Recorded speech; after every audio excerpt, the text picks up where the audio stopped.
La muséalisation du Eluvo est au cœur des échanges ce vendredi 24 novembre 2023. Autour de Nadia Danlé, promotrice de couleur indigo, se trouvent les autorités de la mairie de Ouidah, de la famille Anyambossou, du ministère de la Culture, du Tourisme et des Arts, mais également d'éminents professeurs et chercheurs. Cette causerie débat entre dans le cadre de la deuxième édition du symposium sur l'indigo africain. Bienvenue à Ouidah, bienvenue sur la terre bleue et bienvenue chez Couleur Indigo.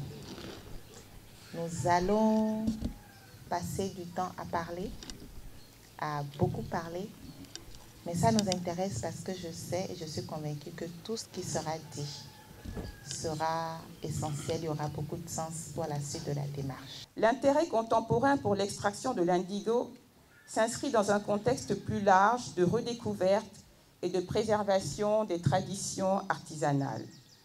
Cette pratique devient un moyen de promouvoir le commerce équitable et de soutenir les communautés locales tout en offrant des produits uniques et authentiques sur le marché mondial. Les panélistes ont démontré avec dextérité la portée historique et économique de l'écomusée de l'indigo.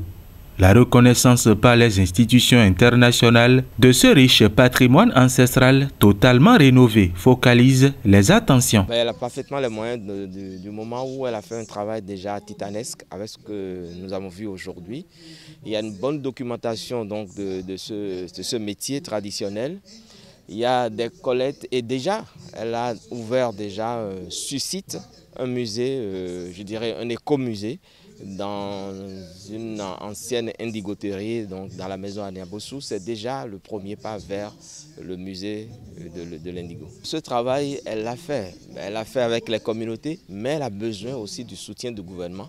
Elle a besoin que l'État puisse la porter de façon à ce qu'elle puisse aller à bon port dans ce travail qui est quand même un travail pour l'identité culturelle nationale. Cette rencontre est la partie intellectuelle des activités de la deuxième édition du SIA. Des passionnés et les spécialistes de l'art, en l'occurrence des textiles patrimoniaux, sont désormais abreuvés de leur soif de compréhension. Le petit cabri broute l'herbe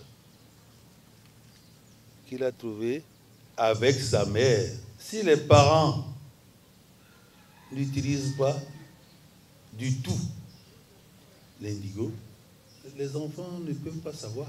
Le Fonds de développement de l'artisanat qui croit en nous, qui nous écoute et nous soutient dans ce que nous faisons. Je vais également remercier la BESIC. Je vais remercier tous mes collègues qui ont accepté de faire le voyage parce que je sais ce que ça coûte à un artisan de laisser son atelier.